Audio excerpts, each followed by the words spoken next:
The following is the extract of a course linked in the description. Hey guys, thank you for joining me again on this new video. You should be following along with me. So if we come up here, this is where we left off.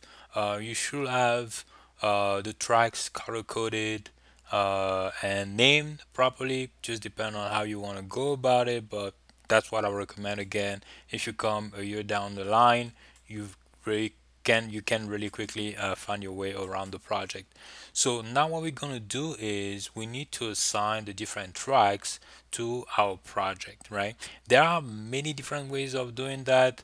One way is you could come up here, select this, select one of the track over here, and actually say uh, channel routing and route selected tracks, selected channels starting from this track. So what this is going to do is going to assign each track over here. So this is a very quick and dirty way of doing that. I actually go a different way.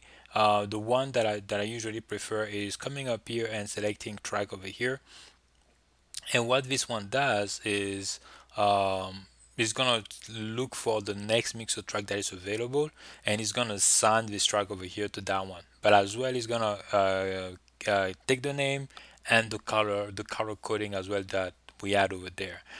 Another way that you could just do it is come up here. You are on. I'm trying to have this one on top. Let me. You know what? So you are, let's say you have this one available here. You could just move it over here, and you see it's moving here, right? And as well over here, it's letting you know where you're actually putting that. But the only thing with that is it's not naming it, or it's not color coding that. So you need to come back over here and do that, which I think is just way too much time. I'm trying to get that process done really quickly, right?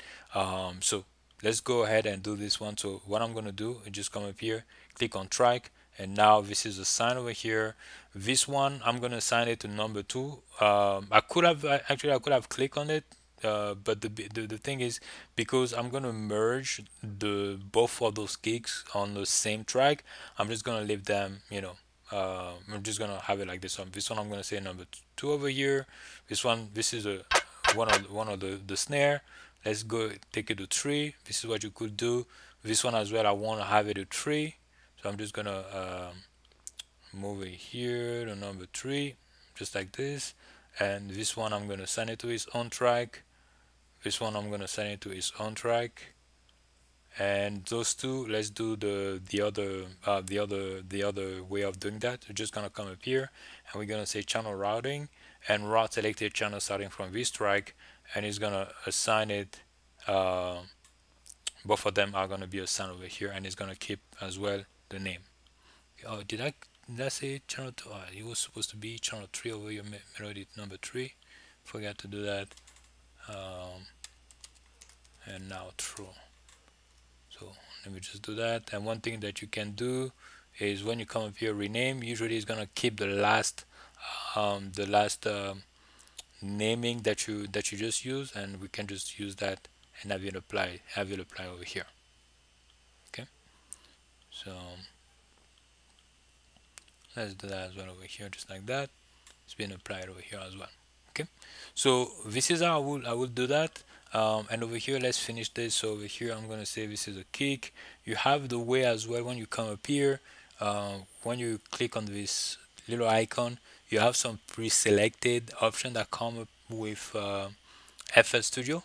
And over here, I'm just gonna select kick really quickly, and this one as well. Let's do something a little bit similar, where I'm just gonna go over here and select snare. So I have my main melody, kick, snare. This one is the vocals. I should have probably renamed that, but I know what it is. The FX, the chorus melody, and the outro melody. Right. So this is where you should be at this point. Let's leave it here, and we're gonna start again in another video for the next section.